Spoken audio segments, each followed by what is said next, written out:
on a remarqué que les modes de consommation depuis le Covid ont évolué. Et donc nos clients, nos prospects ont vraiment besoin d'avoir plus d'accompagnement, tout en conservant cette proximité avec la marque.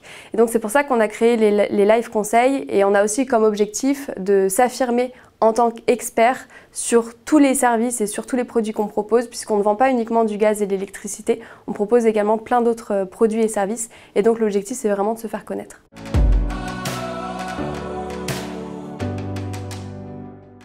Ce qu'on a mis en place, c'est un réel partenariat avec les équipes LiveOne qui nous accompagnent sur ce sujet.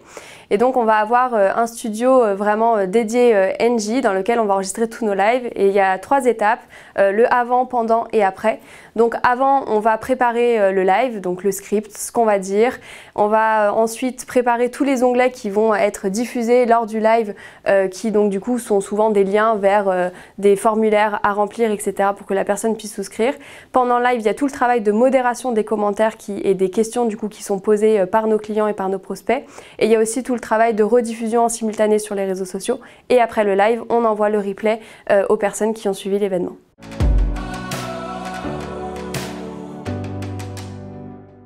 C'est innovant puisque tout d'abord on est le premier énergéticien à proposer des formats de live shopping à nos clients et à nos prospects.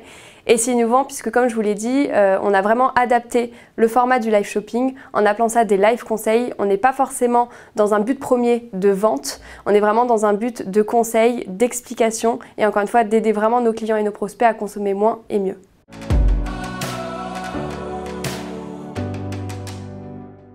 Nous, chez Engie, on a des produits et des services assez complexes à vendre, donc on doit vraiment observer les résultats sur le long terme puisque la vente ne se fait pas de manière immédiate pendant le live, c'est vraiment sur une longue durée.